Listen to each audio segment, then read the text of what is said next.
President, distinguished guests, ladies and gentlemen.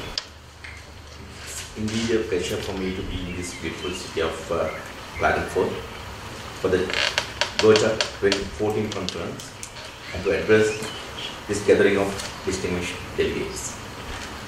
I wish to thank the organizers for the excellent arrangement made for this conference and for selecting a multifaceted theme that is of vital importance to all countries, both in the developed and developing world.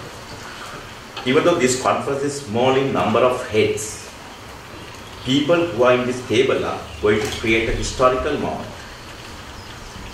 The influence, creativity and commitment of this small team will realize the future of young people in ICT sector. Actually, we all have a shared commitment towards achieving sustainable development to ensure the future we want. Today, the world faces its great challenge of managing humanity's growing demands for water, food and energy on a planet of finite resources. Scientists and government alike have understood that sustainable development is the key towards addressing this dilemma of meeting today's need while ensuring that the needs of the future generations are met tomorrow. The evolvement of education and communication has fascinated me over time. In the 1930s, my father wrote on a sandboard. I don't know, you guys may know about the sandboard. It's filled with sand, a board filled with sand. He used his fingers to form letters and numbers on a sandboard. In the 60s, I used blackboard to write using a chalk as a child. In previous decade, my son used pencil and papers from early childhood. So ladies and gentlemen, could you even imagine what my grandson will use someday to write? I'm sure his means of communication will evolve much beyond laptops and smartphones. The ever-expanding global population and consumption patterns have led to many new global challenges, such as climate change, food security issues, and depleting energy resources. It is a situation that no single stakeholder could address alone. Governments, the private sector, and other stakeholders have understood that collaboration and cooperation is vital to mitigate these threats and ensure a secure world for our children. Partnerships of diverse stakeholders are considered to be one of the most effective and participatory means of implementing sustainable development initiatives. Such partnerships serve to strengthen and facilitate government initiatives and make a valuable contribution towards achieving sustainable development. Stakeholders have also realized that in this changing world, traditional approaches towards mitigating global challenges no longer suffice. They have realized that new and innovative initiatives are essential in securing a sustainable world for tomorrow. An integral part of sustainable and inclusive development initiatives are based on science, technology, and innovation. It assists in improving living conditions, eradicating poverty, and increasing productivity. Innovation-driven development models are no longer the prerogative of the developed countries, but are key features of development initiatives in developing countries. One of the most important stakeholders of sustainable development initiatives are young people, for they are the foundation of our planet future. They are already asking questions, getting involved and making contributions to sustainable development initiatives. Young people are engaged in public, private and non-governmental efforts, as well as in their capacity as academics, students and sciences. Many of our youth possess the inherent abilities that can be developed and supplemented with skills and capital, enabling them to become innovators and drivers who are capable of persevering through the challenges to ensure a sustainable world. It is important that we create sufficient supply of platform for our youth to transform from formal education to innovative thinkers. Let us provide them with stimuli to venture out on their own amidst competition and drawbacks to find solutions for the problems we face today. This is one of the main reasons why Sri Lanka proudly hosted the World Conference on Youth 2014. It was the first time that young people from around the globe sat together with policymakers, discussing their problems and finding solutions together. They were not just consulted for their views, they were equal partners in negotiations. I am thankful for the opportunity afforded to me to speak at this conference, as it enables me to highlight some of the important recommendations of the Colombo Declaration on Youth.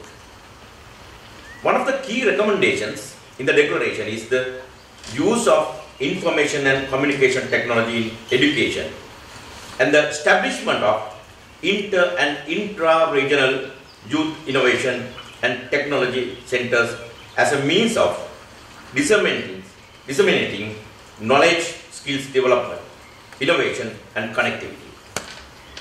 These recommendations are very much in line with the objectives of this conference. Youth are also engaged in innovative ventures involving modern tools and communication strategies that enhance networking and serve to bring communities together.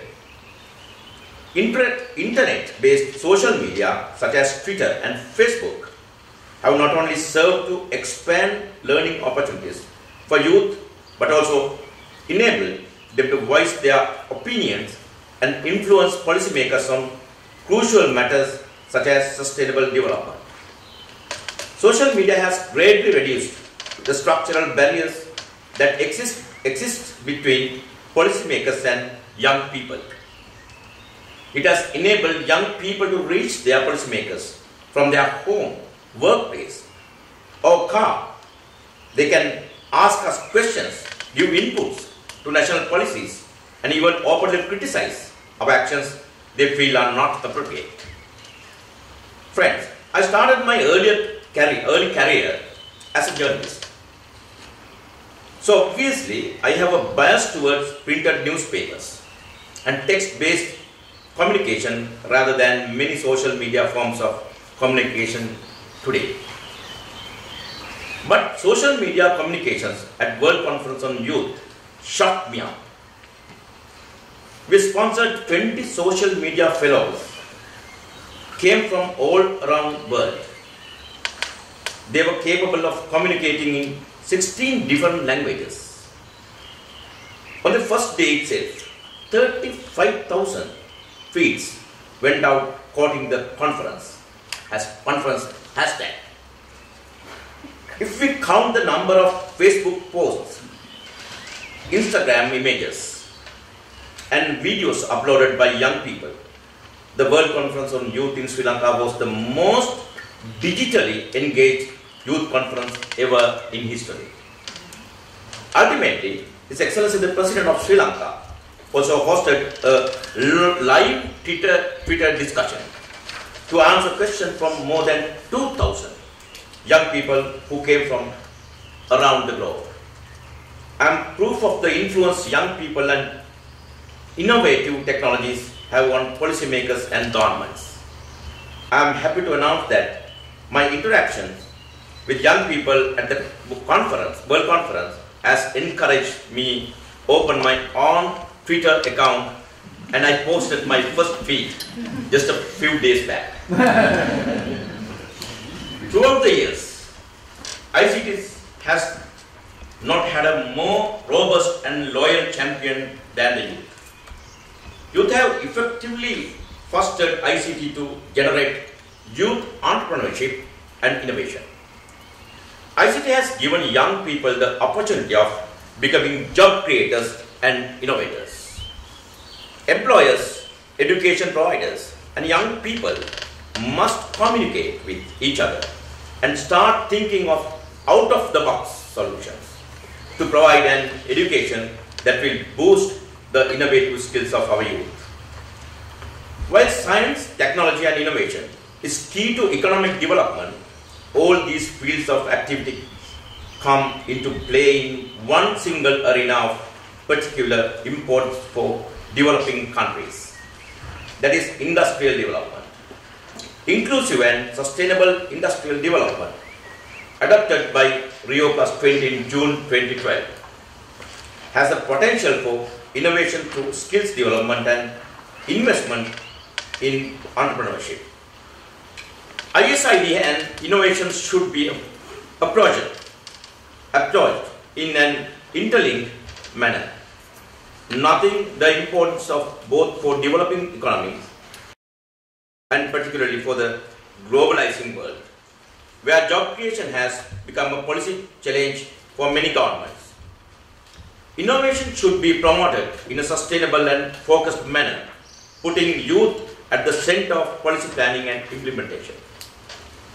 This calls for us, as the World Youth Conference has reiterated not just for the participation of youth, but their active voice to be heard.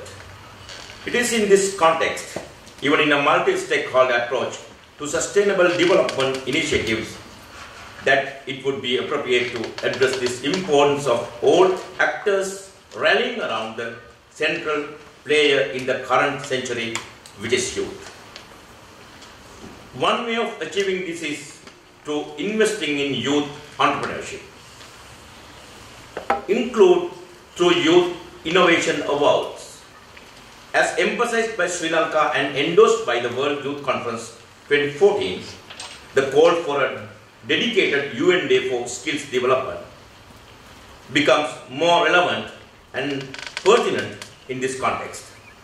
I hope that all of you will take the Colombo Declaration on Youth to your respective countries and your organizations and use it as a basis and as input for your initiatives. I thank the International Association for the advancement of innovative approaches to global challenges, for extending the invitation to address you all here today, and the city of Klagenfurt for being such a hospitable and beautiful venue for this conference. When you think of social networking and its power, one man always comes to mind. He changed the world with his genius mind and his ultra user-friendly creation. Steve Jobs always wanted to put a dent on the universe, and this guy eventually did. He is none other than Mark Zuckerberg. The boy was a genius. Let me conclude my speech by quoting him. Quote, by giving people the power to share, we are making the world more transparent. Unquote. And I believe that in a transparent world, corruption and other misconduct tend to vanish. Friends, let's take advantage of that. Live in a better world. Thank you very much.